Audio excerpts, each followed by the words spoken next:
പ്രിയമുള്ളവരെ, നമസ്കാരം. മിന്നൽ നിച്ചുവാണ്. ഇലക്ഷന്റെ റിസൾട്ടൊക്കെ വന്നു. കേരളത്തിൽ ഭൂരിഭാഗവും കോൺഗ്രസും UDF ആണ് വിജയിച്ചത്.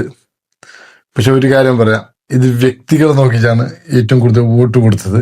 രണ്ടാമത് വരുമ്പോഴത്തേക്ക് ഒരുപാട് ആൾക്കാരൊക്കെ ഈ മതമായിട്ട് കൂടുതലുള്ള ആൾക്കാരൊക്കെ ഈ കുറെ പ്രസംഗമൊക്കെ കേട്ടിട്ടുണ്ട്. എന്താ പറയുമ്പോഴത്തേക്ക് സ്വർഗത്ത് പോകണം, അങ്ങനെയൊക്കെ ആയിട്ടാണ് ഭൂരിഭാഗം അവർക്ക് വോട്ട് കിട്ടിയത്. കാരണം പറയുമ്പോഴത്തേക്ക് ഞാൻ മുമ്പത്തെ വീഡിയോയിൽ പറഞ്ഞിട്ടുണ്ട്, 2050 വരെ കമ്മ്യൂണിസ്റ്റാണ് കേരളം ഭരിക്കുന്നത്. നിയമസഭ ഇലക്ഷനിൽ നമുക്ക് നോക്കാം. നിയമസഭ ഇലക്ഷനിൽ എന്തായാലും കമ്മ്യൂണിസ്റ്റ് വരണം, കമ്മ്യൂണിസ്റ്റ് വന്നേ മതിയാവും.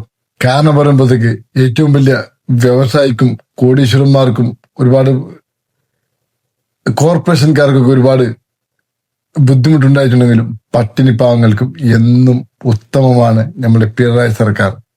പിണറായി സർക്കാരിനെ പോലത്തെ ഒരു സർക്കാർ ഇതുവരെ വന്നിട്ടില്ല എന്ന് യഥാർത്ഥത്തിൽ പറയാം. പാവങ്ങൾക്ക് എന്നും ഉപകാരമുള്ള ആൾക്കാർക്ക് തന്നെ വോട്ട് കൊടുക്കാവൂ. അത് നമ്മുടെ ഈ അസംബ്ലി ഇലക്ഷനിൽ പിണറായി പോലെ ഒരു ചങ്കറുപ്പുള്ളൊരു നേതാവ് ഇതുവരെ വന്നിട്ടില്ല കേരളത്തിൽ. ഇതുവരെ അങ്ങനത്തെ ഒരു മുഖ്യമന്ത്രി വന്നിട്ടില്ല ചങ്കുറപ്പുള്ളത്. കേരളത്തിന് എവിടെ നിർത്തണം, എവിടെ ഇരുത്തണം, എവിടെ എന്താക്കണം, എല്ലാ കാര്യങ്ങളും വ്യക്തതയുള്ള ഒരു നേതാവ് ഇതുവരെ കേരളത്തിൽ വന്നിട്ടില്ല. അതാണ് സത്യം, അതാണുള്ളത്.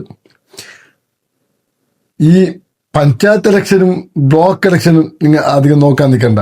എന്നാൽ നിയമസഭ ഇലക്ഷനിൽ MLA തിരഞ്ഞെടുക്കുന്ന സമയത്ത് നിയമസഭ ഇലക്ഷനിൽ എന്തായാലും നിങ്ങൾ കമ്മ്യൂണിസ്റ്റിനെ സപ്പോർട്ട് ചെയ്യാവൂ, കമ്മ്യൂണിസ്റ്റിനെ വരാവൂ കേരളത്തിന്റെ നന്മയ്ക്ക് വേണ്ടിയിട്ട്. അല്ലെങ്കിൽ അടുത്ത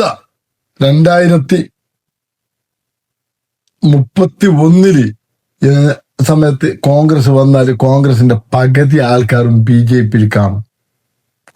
ഏകദേശം ഞാൻ കണ്ടോടത്തോളം ഏറ്റവും വലിയ ക്രിമിനൽസ് ഈ സമയത്തുള്ളത് അത് കോൺഗ്രസിലാണ്. അത് എനിക്കല്ല, ന്യൂസ് കാണുന്ന എല്ലാവർക്കും വ്യക്തമാണ്. അതുകൊണ്ട് ഏറ്റവും നമുക്ക് നല്ലൊരു പാർട്ടി ഉണ്ടെങ്കിൽ ഇന്നും എന്നും കമ്മ്യൂണിസ്റ്റേ ഉണ്ടായിട്ടുള്ളൂ. നീ ഒന്ന് ആലോചിച്ച് നോക്കുള്ളൂ, പണ്ടത്തെ കാലത്തൊക്കെ നമ്മളെ കൃഷിക്കാരും നല്ല ഉദ്യോഗസ്ഥന്മാരും എല്ലാം കമ്മ്യൂണിസ്റ്റാണ്. അവർ കമ്മ്യൂണിസ്റ്റിനെ പറ്റി അറിയാം, കമ്മ്യൂണിസ്റ്റിനെ പറ്റി പഠിച്ചിട്ടുണ്ട്. മുമ്പത്തെ കമ്മ്യൂണിസ്റ്റും ഇപ്പോഴത്തെ കമ്മ്യൂണിസ്റ്റും ഒരുപാട് വ്യത്യാസം ഉണ്ടെങ്കിലും കമ്മ്യൂണിസ്റ്റ് തന്നെ ഇപ്പോഴും ഞാൻ വിശ്വസിക്കുന്നു. പണ്ടത്തെ ഇമ്പസിന്റെ കമ്മ്യൂണിസ്റ്റ് അതുപോലെ തന്നെ ഉണ്ട്, അതുപോലെ തന്നെ നിലനിർത്തണം. നമ്മൾ കമ്മ്യൂണിസ്റ്റ് ഇല്ലാതെ കേരളത്തിൽ നമുക്ക് ചിന്തിക്കാൻ പോലും പറ്റില്ല. കേരളത്തിൽ ഈ 10 വർഷക്കാലം, ഈ 9 വർഷക്കാലം പിണറായി സർക്കാർ അല്ല ഭരിക്കുന്നെങ്കിൽ, കോൺഗ്രസ് ആണെങ്കിൽ 1 മിനിറ്റ് നിങ്ങൾ ആലോചിച്ചോളൂ നാടിന്റെ ഗതി എന്തായിരിക്കുമെന്ന്. അത് ചിന്തിച്ചാൽ മാത്രം മതി. അതാണ് ഇവിടെ പറയുന്നത്. നമുക്ക് എല്ലാത്തിനും ഉത്തമമായിട്ടുള്ളത് നമ്മളെ കമ്മ്യൂണിസ്റ്റ് പറഞ്ഞു. കമ്മ്യൂണിസ്റ്റ് ഇല്ലാത്ത കേരളത്തിൽ നമുക്ക് ഒരിക്കലും ചിന്തിക്കാൻ പറ്റൂല. എന്നാൽ എല്ലാവർക്കും നന്ദി, നമസ്കാരം. മറക്കല്ലേ, ഓരോ വോട്ടും LDF കൊടുക്കണമെന്ന് ഞാൻ വിനീതമായി അഭ്യർത്ഥിക്കുന്നു, അപേക്ഷിക്കുന്നു.